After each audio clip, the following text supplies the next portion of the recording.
Okay, so now we want to get these three modules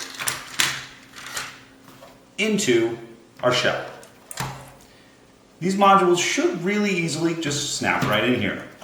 The rear module is attached with the same two snap points that attached it to the original car. The front module will be attached with two M3 screws that will be driven through the mounting holes and up into the body. Now, the easiest way to do this is actually to cut all of these wires to thread them through the holes into the body and then resolder everything using longer wires once you're all set. This also gives you the chance to reverse the polarity of the wires on the front steering part. So I'm going to mark the steering wires with just a little bit of tape so that I don't accidentally put it all back together in reverse and have the steering connected to the drive and so on. Okay, we'll clip that out, and we'll clip this out.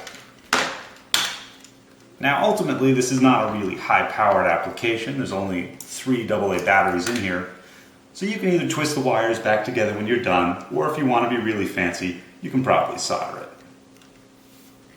Now the rear module is probably the easiest. Just thread the 2 clipped wires down through the hole,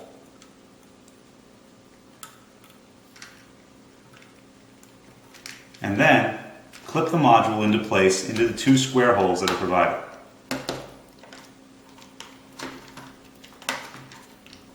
You might require just a little bit of persuasion, but remember, if it breaks, you can always make another one. Oh, there's the problem. I forgot a step. There's this fancy little cap on the top here. We've got to take that off, because we need just that little bit of space to make it fit right. Now we can get it to fit in there just right.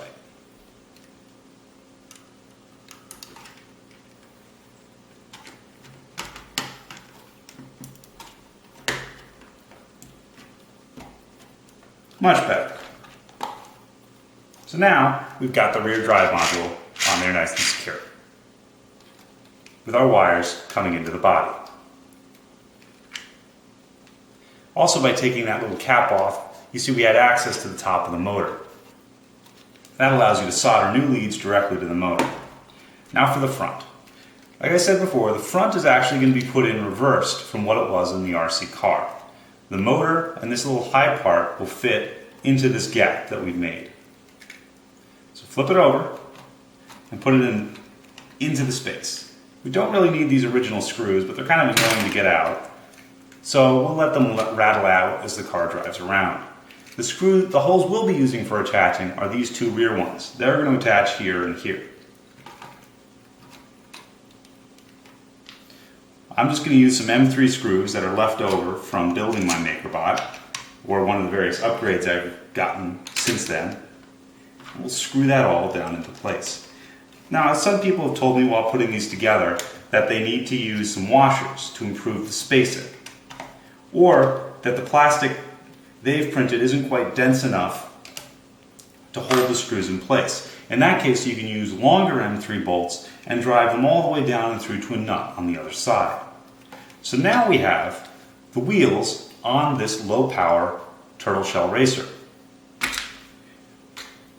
The control box and the batteries, with all the circuitry, is going to end up somehow being placed inside of here.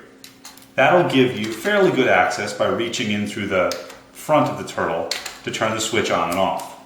But to do that, you're going to need to extend the leads. You're going to need to solder longer leads to the motor points here and here, and then take them down to the associated motors. That's why I marked this, so that I know that this goes to the front motor for the steering.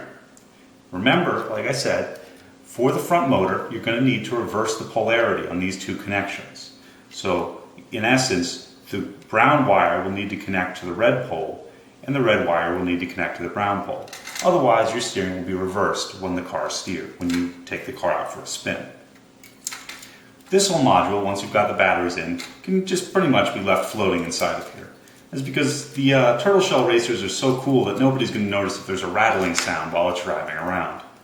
After all of that is in place, and you've got all of your connections made and soldered up, you can put the top back on the racer, and you're ready.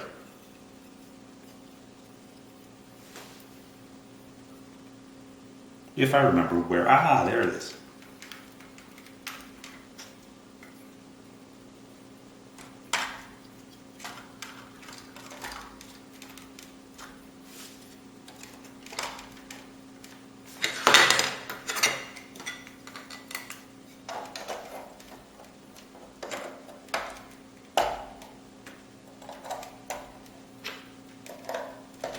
Now, as is detailed in the instructions, this little RC car doesn't actually have enough power in it to move this giant hunk of printed plastic. I don't have the circuit hacking experience required to get this working. I'm hoping that somebody out there in the community will be able to get into the guts of that little controller that came with this car and figure out how to make this work. That's my challenge out to all of you. Either way though, for a little bit of printing, you get a fairly cool looking little car.